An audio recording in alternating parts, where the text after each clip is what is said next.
जी sir, Baddi जो नगर परिषद है वहाँ पर जिस तरह से पार्षदों ने अविश्वास प्रस्ताव पारित किया था, लेकिन उसमें अभी तक कुछ कार्रवाई नहीं। आज आपने सदन में भी उठाया, किस तरह का आश्वासन मिला है सरकार को? देखिए, बद्दी नगर परिषद जो है उसमें ये 9 पार्षद हैं और 9 में से 5 पार्षदों ने अविश्वास प्रस्ताव पारित करके डिप्टी कमिश्नर सोलन को जो है 2 फरवरी को जो है वो अविश्वास प्रस्ताव पारित करके दिया। प्रस्ताव ही नहीं भेजा बल्कि वो फिजिकली प्रैक्टिकल तौर पर जो है डिप्टी कमिश्नर के सामने समक्ष पेश हुए। और कानूनी तौर पर जब भी कोई अविश्वास प्रस्ताव पारित होता है तो अध्यक्ष और उपाध्यक्ष के खिलाफ जो है अविश्वास प्रस्ताव पारित हुआ है, 15 दिन के भीतर जो है उनको विश्वास जो है वो हासिल करने के लिए नोटिस दिया जाता है। परंतु सरकार जो है डिप्टी कमिश्नर के ऊपर और एसडीएम के ऊपर दबाव डाल रही है। हालांकि 2 फरवरी के बाद 15 फरवरी को फिर से डिप्टी कमिश्नर को रिमाइंडर भेजा गया और इसके दौरान जो है वो सरकार का दबाव डालकर जो है एक पार्षद हैं तरसेम चौधरी, उनके ऊपर जो है एक जो है इंक्वायरी मार कर दी कि भाई इनके खिलाफ जो है क्यों ना इनकी जो है वो सदस्यता रद्द की जाए। कारण उसका बताया गया कि इन्होंने लगातार 3 मीटिंगें जो है अटेंड नहीं करी। मैंने आज जो है विधानसभा के समक्ष अध्यक्ष के समक्ष ये बात रखी है कि जो 3 मीटिंगों का हवाला दिया जा रहा है उसमें से 2 मीटिंगों में तो कोरम पूरा नहीं हुआ, और जब कोरम पूरा नहीं हुआ तो मीटिंग तो वो जो है वो मान्य नहीं होगी। और दूसरा एक जो है एक पार्षद जो है वार्ड नंबर 4 से वो लगातार 4 मीटिंगें उन्होंने अटेंड नहीं करी, उनके ऊपर तो कोई कार्रवाई नहीं हुई। क्योंकि जिस आदमी के ऊपर जो नोटिस जारी करके सारे मामले को इसको जो है डिले करने का जो है एक साजिश जो है लोगों ने करी है, उसके पीछे कारण यही है कि वो व्यक्ति जिसने अविश्वास प्रस्ताव पर जो है हस्ताक्षर किए हैं उस व्यक्ति के खिलाफ जो है इन्होंने इस मामले को डिले करने के लिए ऐसा किया। मैंने विधानसभा में जो माननीय मंत्री हैं उनके समक्ष ये बात रखी है कि इस मामले को जो है वो जांच की जाए और इस मामले को तुरंत से तुरंत जो है इसकी जो है वो अविश्वास प्रस्ताव जो पारित हुआ है उसको नोटिस किया जाए, ताकि वो अध्यक्ष और उपाध्यक्ष जो है वो हाउस के सामने जो है अपना विश्वास जो है वो हासिल करने का प्रयास करें। और दूसरा मैंने कहा कि पिछले कल हजारों की तादाद में दून विधानसभा क्षेत्र के कांग्रेस के कार्यकर्ता जो हैं वो जिन्होंने बाजार भी बंद रहे, एसडीएम कार्यालय के समक्ष जो पुतला जलाया गया और इतनी बड़ी रैली वहाँ रोष रैली जो है वो की गई, तो इससे और लोगों में रोष पनपे। उससे पहले जो है इस मामले को जो है सरकार जो है वो अमल में लाए और वहाँ जो है वो जल्दी नोटिस जारी करके वहाँ जो है चुनाव कराया जाए, ये मैंने कहा है। सर जिस तरह से विपक्ष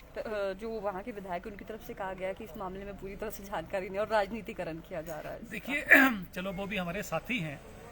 उनको शायद ये जानकारी नहीं है कि विधायक का ये जो सदन है ये स्टेट का हाउस है और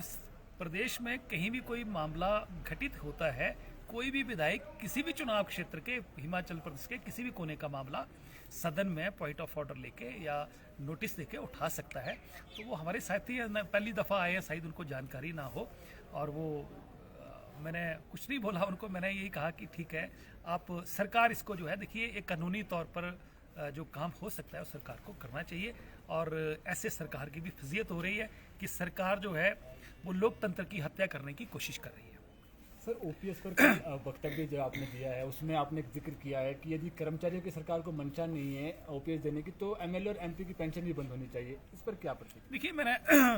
बजट स्पीच में मैंने ये बात कही है कि हम लोग चुने हुए लोग हैं, चाहे विधायक हैं चाहे मेंबर पार्लियामेंट हैं, तो जहाँ भी जाते हैं तो ओपीएस को लेकर जो है कर्मचारी हमसे मिलते हैं और उनका अक्सर ये कहना होता है कि विधायक जो हैं वो उनको पेंशन है, चाहे वो 5 साल रहें, चाहे 1 साल रहें, चाहे 10 साल रहें, यही हाल मेंबर पार्लियामेंट का है, उनको भी पेंशन है। पेंशन का मतलब होता है कि जब आप अपनी सेवाओं से रिटायर हो जाते हैं तो सोशल सिक्योरिटी उनको मिलनी चाहिए। सोशल सिक्योरिटी के तौर पर पेंशन जो है लगती थी 2003 में, जब केंद्र में अटल बिहारी वाजपेयी जी के नेतृत्व में भारतीय जनता पार्टी की सरकार थी और उससे पहले जब ये प्रस्ताव आया था तो प्रदेश में भारतीय जनता पार्टी की सरकार थी और उस समय जो है एमओयू साइन जो है वो उस समय के मुख्यमंत्री श्री प्रेम कुमार धूमल जी ने साइन किया था और ये सभी राज्यों को एक फरमान जारी किया गया था कि अगर आपने ओल्ड पेंशन स्कीम जिसका नाम दिया गया कि एम्प्लॉइज की पेंशन बंद नहीं करी तो आपकी जो है फंडिंग रोकती जाएगी। मुझे लगता है कि आज पूरे देश में ओल्ड पेंशन स्कीम को लेकर जो है कर्मचारियों में रोष है। मैंने यही कहा कि या तो कर्मचारियों को पेंशन दे दो, आप पूरी नहीं दे सकते हैं, आधी दीजिए, पौड़ी दीजिए, पर उनका कुछ ना कुछ सोशल सिक्योरिटी उनकी हो। अगर आप कर्मचारियों को पेंशन नहीं दे सकते हैं तो कृपया करके एमपीज की और एमएलएज की भी पेंशन बंद कर दो ताकि लोगों में रोष ना हो। मैं आपको बताना चाहता हूं कि जहां जहां कांग्रेस की सरकारें बनी हैं, अभी राजस्थान में बजट में इस बार जो है अशोक गहलोत जी वहां के जो माननीय मुख्यमंत्री हैं उन्होंने घोषणा कर दी है कि इस बजट में उन्होंने प्रावधान कर दिया है कि ओल्ड पेंशन स्कीम जो है लागू की जाएगी। और यही इसी तरह आज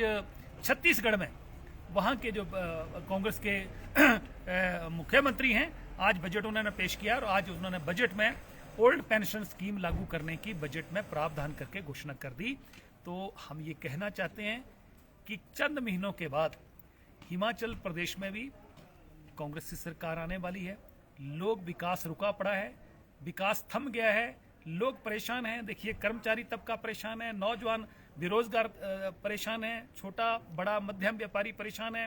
ट्रांसपोर्टर परेशान है, विकास हो नहीं रहा है, प्रदेश कर्जे के दलदल में डूब रहा है और सरकार संसाधनों को, रिसोर्सेज को मोबिलाइज करने की कोई सोच नहीं रख रही है। कांग्रेस की सरकार बनेगी, जैसे दूसरे राज्यों में कांग्रेस शासित प्रदेशों में ओल्ड पेंशन स्कीम को लागू करने की सरकारें हमारी जो है वो घोषणाएं भी कर रही हैं, उनको कर भी रही हैं।